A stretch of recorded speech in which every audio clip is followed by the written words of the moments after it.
This is bullish. This is a bullish indicator for investors. Before we get into that, let me look at some of you guys and girls' comments. Why is this bullish?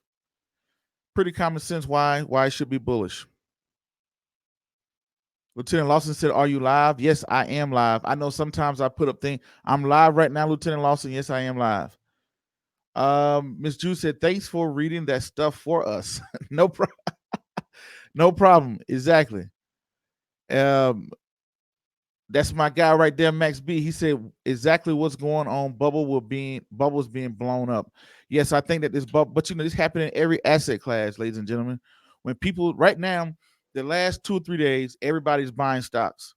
Guess what I'm doing? I'm selling stocks. I'm creating a watch list, waiting on the next downturn in the economy. Just 2 weeks ago, last week, everybody was scared and thought the tech bubble had burst. Who remember my episode of last week when everybody thought the tech bubble had burst? And everybody said, "Yeah, everything is overrated, man." Now look at Amazon is back up, Apple is going back up, all these companies are going back up. So what I do, like right now, when the economy was down, when Apple was sliding, I was buying it. When Amazon was sliding, I was buying it. Now that it's coming back up, I'm selling mine. I had the TQQ. I tell you guys and girls about that all the time. Yeah, I get it out of my portfolio, and then now I have my list on what the stocks I want next. And the stocks that I want next, I'm just waiting for the market to slide. I get mad every day that I wake up and the market is doing good, even though it benefits me because it's some companies that I want to buy, but I want to wait till everybody gets scared.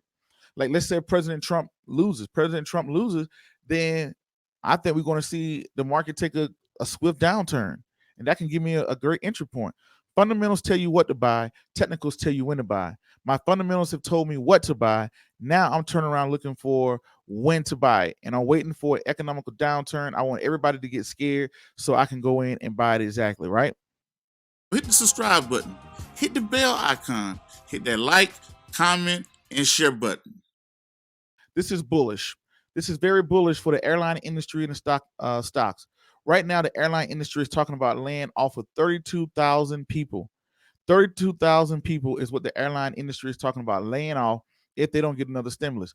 The airline PPP that they got back in March, April, the bailout that the airline industry got, it expired on September 30th.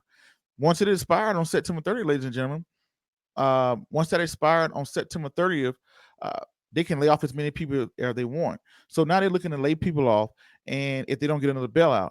So right now, all of the proposals, even on the Republican side and the Democratic side, everybody's talking about bailing out, giving a second round bailout to the airline industry.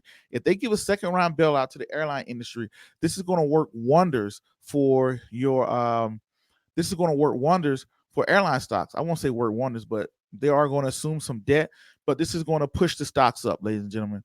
So this is a bullish thing for stocks. They're pumping money into the stock market, ladies and gentlemen. And we're going to know that because we're going to go inside. We're going to go to Wall Street Journal and CNBC, and we're going to go inside of this House passed stimulus package. So that's what we're going to look at. So this is a very bullish move for airline stocks and whatnot.